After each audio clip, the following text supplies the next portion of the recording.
I've been coming to China for 30 years now, and I don't think there's a country on earth that's changed as much as China has in that time.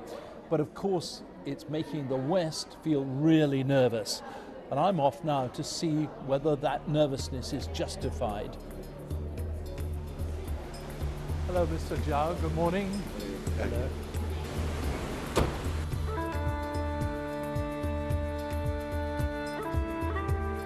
I love the face. Just try and straighten your shoulders up a bit. This shoulder back. No, this In the shoulder breathtaking setting of the Great Wall, a Ukrainian model poses for a British fashion photographer. Just relax this arm a little bit. Yeah. Still, it's the dress that's the centre of attention, and that's Chinese designed. Yes, China is open to the world, but increasingly on China's own terms. Right arm. The wall was built to keep the outside world at arm's length. Now, the long centuries of isolation are over.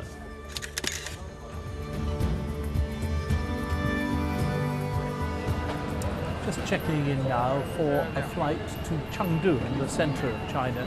It's about 3 hours away. We're going to find out some more about China's Belt and Road Initiative from people who are involved in it. Today, everything here is about outreach. China's building an immense new transport network, the Belt and Road Initiative, to spread its goods and influence worldwide. Yue Kexing is a small cog in this vast project, a logistics manager working on a vast new airport in Chengdu. Hello. Very nice to see you. I feel extremely excited, and I feel the weight of responsibility on my shoulders. I understand too, for the country's development, we need to make personal sacrifices. Hi. One sacrifice is that he's separated from his daughter Yiling. She's in Africa, working on a new airport for Zambia, part of the Belt and Road Initiative. Is China buying up Africa? Well, if so, Africa doesn't seem to object. The One Belt, One Road can increase the trade between China and other countries. It also can increase the infrastructure in Zambia and it also in China. I think it's the win-win, two-win things. Once China just made things for Western companies. Now it's bidding to lead the world. This intricate dance for 100 driverless cars was staged by China's rival to Google, Baidu. And they allowed me to be the first journalist to go on board their driverless bus. A distinctly eerie experience. Baidu has global ambitions, yet its president insists that China isn't a threat. Hi, Mr. Simpson. Yeah. Very nice meeting you. Welcome nice to Baidu. Thank you very much. China is a partner. It is a positive force of the world. And I think U.S. need to understand that. The world need to understand that. For companies like Baidu, we are a global partner. Of course, we thrive in China, but also we like to be a global player. Still, China is a lot more assertive nowadays. This is a hugely popular feature film about Chinese forces rescuing their nationals abroad. In real life, China is acting tough in defense of its claims in the South China Sea, and people here like that. For decades now, China's been biding its time, getting quietly richer and stronger. Now, though, it feels the moment's arrived. A year ago, over there in the Great Hall of the People, Xi Jinping, who's leader for life if he chooses to be, committed China to becoming a world leader in innovation, in influence, and in military power. What he didn't add was that China's also becoming far more authoritarian.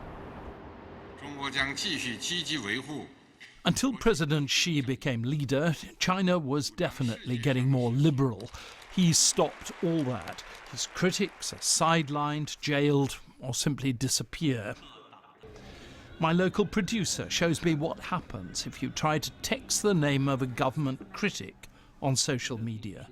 I'm gonna say we would like to arrange an interview. Yep. Yep, That's come through. Okay. Okay, now put his name.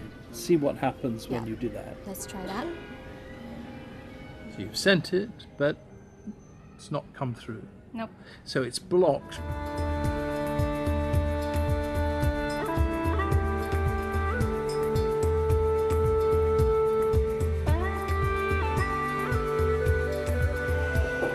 Yet even though he's constantly monitored, I managed to meet up with another dissident, Li Datong, a journalist who recently wrote an open letter strongly critical of President Xi.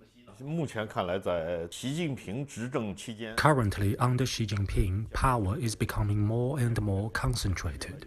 The country will be more a tyranny. There will be more stamping on the rule of law. The outlook is completely pessimistic. The problem is that China's values are so different from the West's. It demands total obedience to the state and resents any outside criticism, though China insists it's no threat to the West. So what's the official view of all this? Well, I asked the government for an interview and it wasn't possible, they said. But I've come here to a think tank which is closely affiliated to the government. It's called the China Institute of International Studies, to see what an expert here thinks about it all. Oh. Hello, good morning. Good morning, Mr. Thank you Simpson. so much for coming. Thank My you. pleasure. Thank you. Should we go this way? Thank you. No one should rock the boat. But it's not China's intention, to challenge the United States or even, to challenge the existing international order. We are in the same boat. We should row in the same direction. That is, we should cooperate with each other.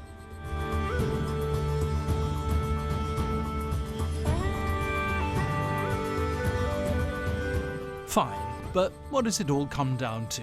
Is China the West's friend or potential enemy?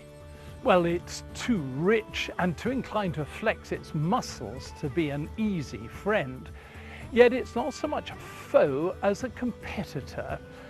The trouble is, history shows that competition, unchecked, can have a dangerous habit of turning really nasty. John Simpson, BBC News, on the Great Wall.